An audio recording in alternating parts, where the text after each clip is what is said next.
In today's video, we're going to be covering framework modifications to the Mini Model A project. As you can see in the previous video, we've stretched the frame 40 inches to allow room for the cockpit. I just want to also start the video by filling any misinformation, where the four-wheeler came from and what it is. It's a 1995 Yamaha Timberwolf 250. Two-wheel drive with reverse. I got it from a coworker who used to use it and had some running issues. He let his father borrow it, and when he got it back, he was told that he took some parts possibly. Come to find out that there weren't really any missing parts from the carburetor, but it is completely trashed and full of gunk. We could clean it and repair it, but I'd rather just get a new one. It's only $25. As well as, if you may have seen in the previous video, the timing is completely off. The timing chain is stretched and worn to the point that the camshaft had skipped time, to where now that the carburetor pushes air and the intake pushes air and the exhaust sucks in air, there isn't any awful clanking noise while turning over, as well as the compression still feels very good, just flipped. So I do believe the valves didn't hit the piston or anything like that, so we shouldn't have to worry about that. Basically the plans today is to change the geometry of the rear suspension components. With it being angled forward, gives you less room for the driver to sit.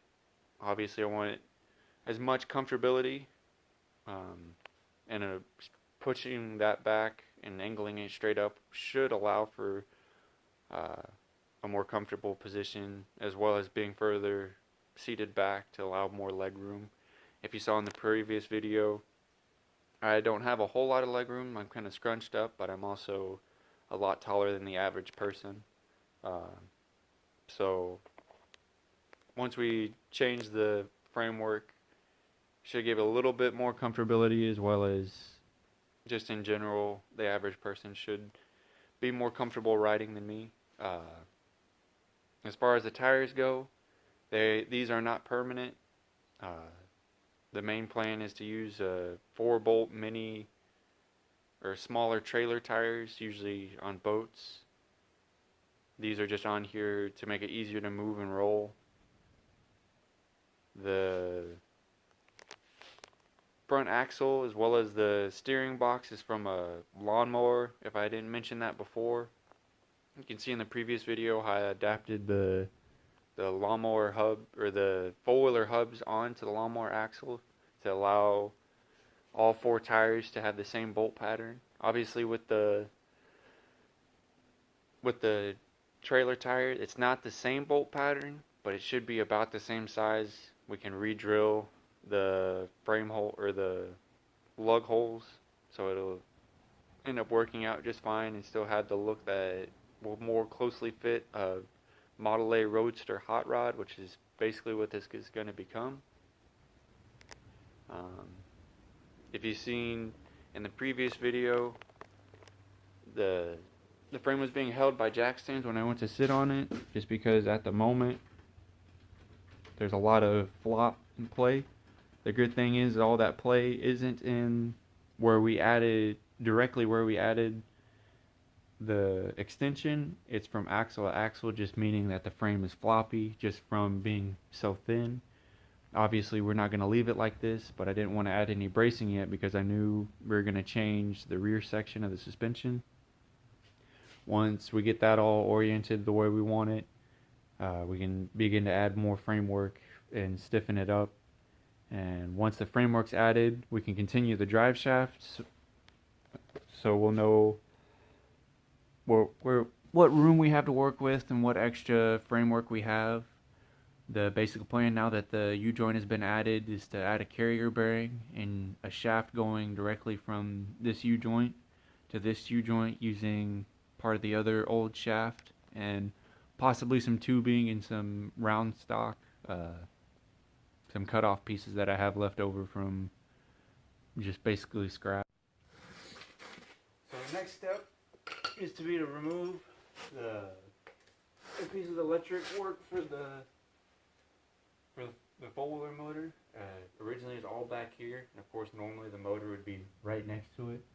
Once we make the body and everything, it's going to get moved all in the firewall, but for now we need to move it out of our way. We're going to be taking away most of this once we change the frame. These screws here are rusted. I was able to get one of them out successfully.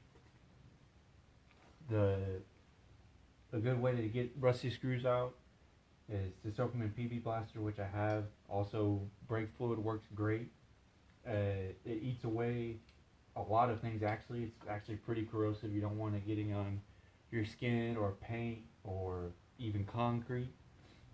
It eats up rust pretty good, but for right now we're just using PB Blaster. Another trick when stuff doesn't want to move is to hit it. The shock from being hit will sometimes break free the rust. As well as, since the screws are starting to try to strip, allow us to get a better grip inside, hopefully keep from stripping any further. As well as, you just want to put as much pressure as you possibly can.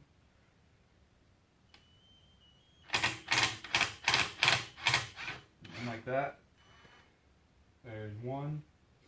This right here is your CDI box. It is the brain of the whole operation. Tells your it tells your spark plug when to fire.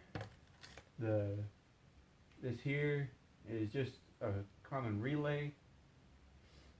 Just slides right off with this little rubber boot. This is the rest of the wiring harness.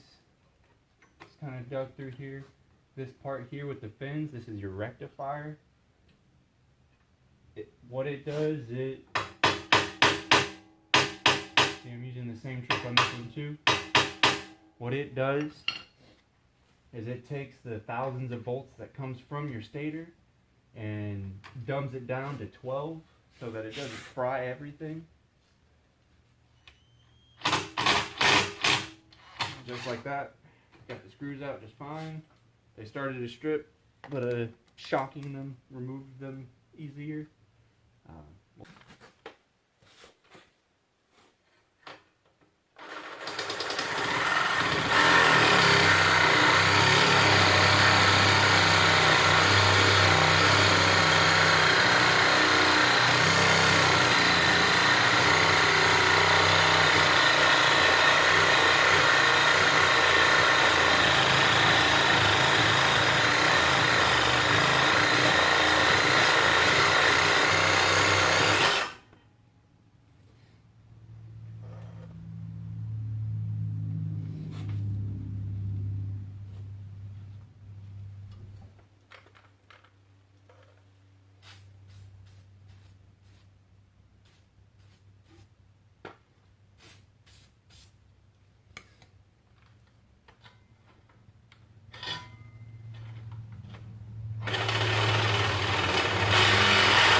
Okay, so you can see here, we begin to cut and notch the frame. Basically, we're notching it just similar to the way that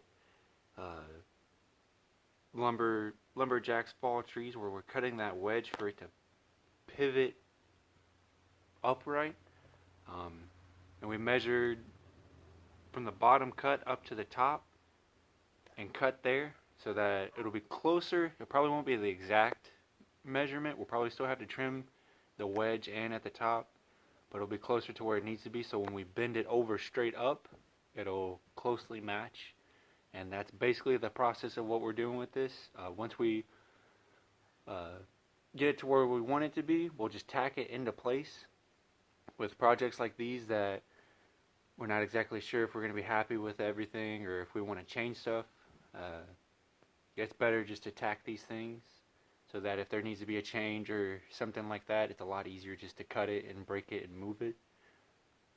So that's basically the plan. We'll get it into place straight up, and then once we do, we'll probably end up cutting whatever's left hanging off of this. We'll cut it away, and then once we get that addressed and somewhat sturdy so that none of the rest of this moves, we'll address the rear. So as you can see, we made the pie cuts and moved the pieces of framework upward now. This is basically what they're going to look like. We're going to end up, of course, tacking it in place, and I'll probably end up moving it just a little bit more just to get it exactly where I want it. You can see here just how much we're going to be cutting off, about 3 to 4 inches, so give you more space to sit back, sit more comfortable. Once we get that, we'll go and try to tackle this part here, cutting off these flat plates and putting the tubes together. We'll most likely be cutting them, possibly be bending them, but we'll just see what works better. If you can see here, this is the upper rear motor mount still attached to the back. I'm not too worried about it as far as the motor. It still has the front and rear bottom motor mounts. It should be fine with just those two. We can still add that top one just in case. We're also going to be leaving out the top one here right next to the coil, or the solenoid I should say. We're not going to be attaching that one just for aesthetics, as well as it really doesn't need it too much. It's mostly to help the old frame more structurally together, as well as part of holding the motor a little bit. But since it's at the top, it shouldn't matter too much that it's not being held on. But yeah, so that's basically where we are now.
So as you can see, we got everything tacked up.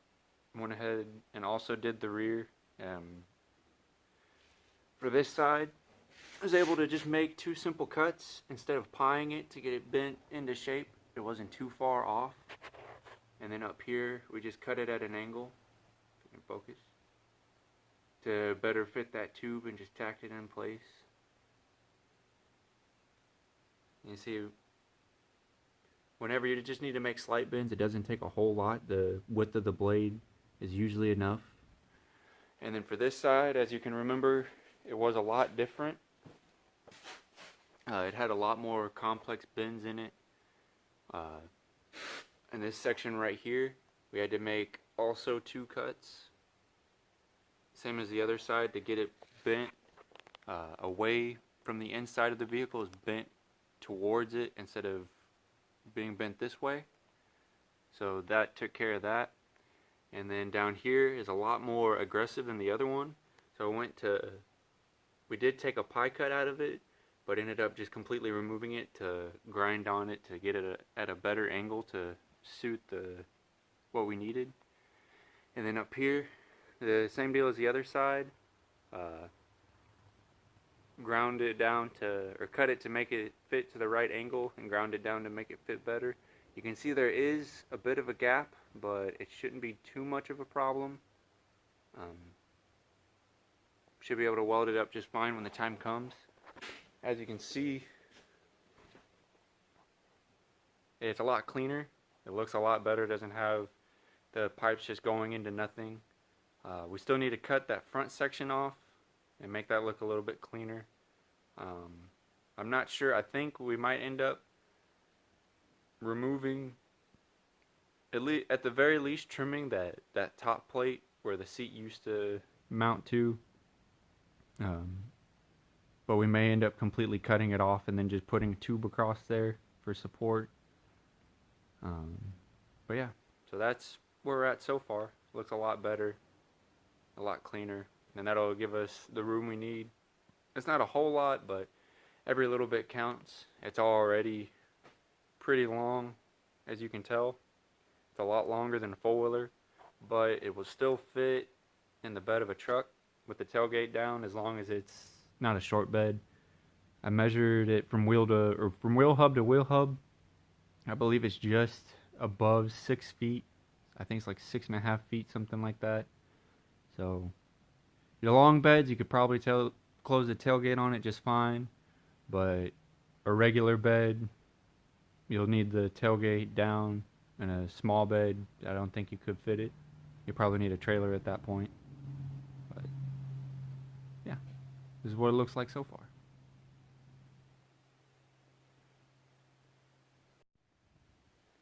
So as you can see, we went ahead and cut those front bits off of the frame that was in the way.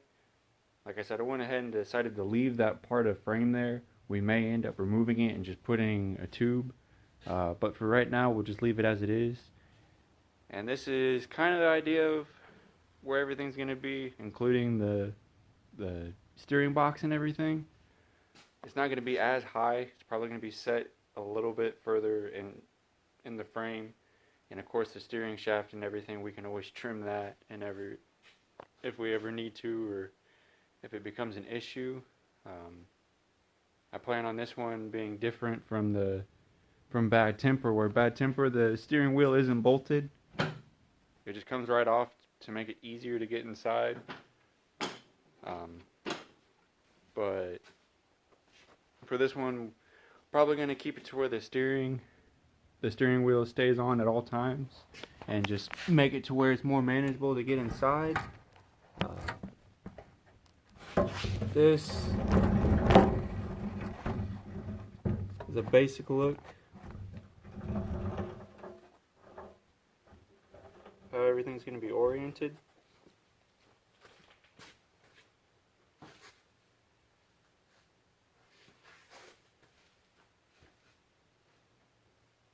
Like I said, I am taller than the average person, so my knees are a little bit more scrunched up.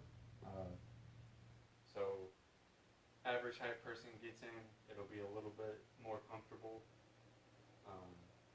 steering wheel should be somewhere around here. Like I said, it might not be as high.